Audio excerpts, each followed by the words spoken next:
رمز و ایما اس زمانے کے لیے موضوع نہیں، اور آتا بھی نہیں مجھ کو سخن سازی کا فن۔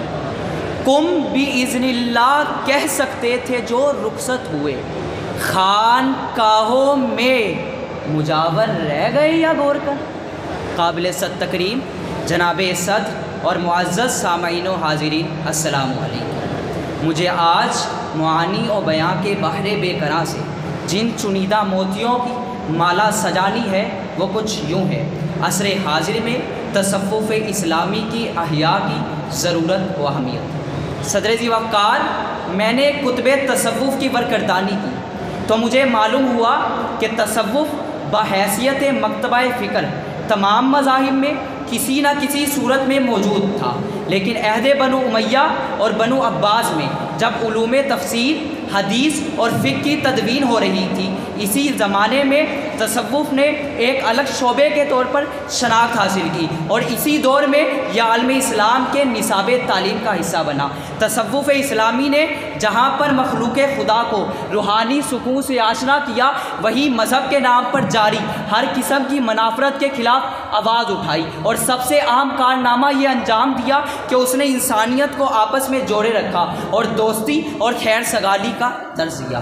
صدر ذی وقار، لیکن جب میں عصر حاضر میں دیکھتا ہوں تو بنی نوع انسان جو صوفیہ کی تعلیمات سے دور ہوا اور تصوف اسلامی کو بھلایا، تو جی ہاں ذی وقار، پھر یہ اولیاء کا غلام بننے کی بجائے خواہش نفس کا غلام بنا۔ ذی وقار، تصوف اسلامی تو محبت اور اخوت اور بھائی چارے کا درس دیا کرتا تھا، لیکن عصر حاضر کا انسان فرقوں میں بٹا تو پھر قومی، لسانی، صوبائی اور فرقہ بندیوں میں جکڑا ہوا ایک ہجوم نظر آنے لگا۔ تو شاعر مشرق بول اٹھتے ہیں، فرقہ بندی ہے کہیں اور کہیں جاتے ہیں، کیا زمانے میں پنپنے کی یہی باتیں؟ صدر ذی وقار، تصوف اسلامی کی بدولت تو قربت الہی حاصل ہوتی تھی۔ انسان اپنی فکر کو محلہ نسبت اور عالم سفلی کی کثرت سے وحدت عالم علوی کے مقام پر پہنچاتا تھا۔ تصوف اسلامی تو حیا کا درس دیتا تھا، شرم کی تلقین کرتا تھا، لیکن عصر حاضر کا انسان جب تصوف اسلامی سے دور ہوا تو ذی وقار یہاں پر شرم و حیا کے بازار گرم ہوئے۔ کبھی ایک سیلاب متاثرہ عورت کو راشن دینے کے نام پر 2 دن تک درندگی کا نشانہ بنایا گیا، تو کبھی حقوق نسواں کے نام پر homosexuality should be allowed in Pakistan کی صدائیں سنائی دیتی ہے، تو پھر کلندر لاہوری کی بانگیں درا گونجتی ہے۔ وضع میں نصارہ تو تمدن میں حنود، یہ وہ مسلمان ہے جنہیں دیکھ کے شرمائی ہو۔ صدر ذی وقار، تصوف اسلامی تو حکمرانوں کو دکھی انسانیت کے دکھ بانٹنے کی تلقین کرتا تھا، بتاتا تھا حکمرانوں کو کہ عدل و انصاف سے کام لینا ہے، لیکن جب میں عصر حاضر کے حکمران دیکھتا ہوں تو میری چیخیں نکل جاتی ہے۔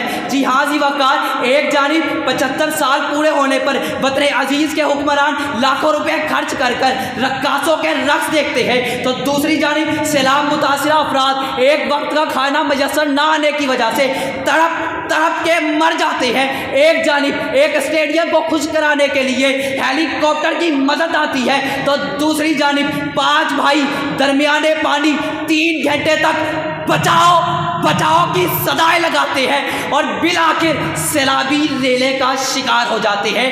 تو محسن نقوی بول اٹھتا ہے، محسن غریب لوگ بھی تنکوں کے ڈھیر ہیں، ملبے میں دب گئے کبھی پانی میں بہہ گئے۔ صدر ذی وقار، تصوف اسلامی انسان کی روحانیت کو خدا سے جوڑتا تھا، یہ بتاتا تھا کہ جھوٹ، غیبت، منافقت سے پاک رہنا ہے، لیکن جب تصوف اسلامی سے ہم دور ہوئے تو آج جھوٹ، بغض، حسد، کینہ، منافقت میں ہم جکڑے گئے۔ آج ضرورت ہے تصوف اسلامی کے احیاء کی کہ پھر سے تصوف اسلامی کی ذوفشانیاں اپنی پوری تابانیوں کے ہمراہ دنیا انسانیت کو تاریکیوں سے نکال سکے۔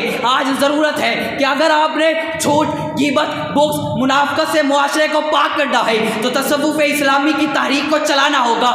آج ضرورت ہے کہ صوفیاء کو، تعلیمات کو عوام الناس تک پہنچایا جائے، فقط پیسے نہ بٹورے جائے بلکہ ان کی حقیقی تعلیمات کو عوام تک پہنچا کے معاشرے کو ترقی کی جانب لے کے جایا جائے۔ میں اپنی گفتگو کا اختتام کلندر لاہوری کی اسی امید کے ساتھ کروں گا، خدا نصیب کرے ہند کے اماموں کو وہ سجدہ جس میں ہو ملت کی زندگی کا بیان۔ آپ کی سماعتوں کا بہت شکریہ۔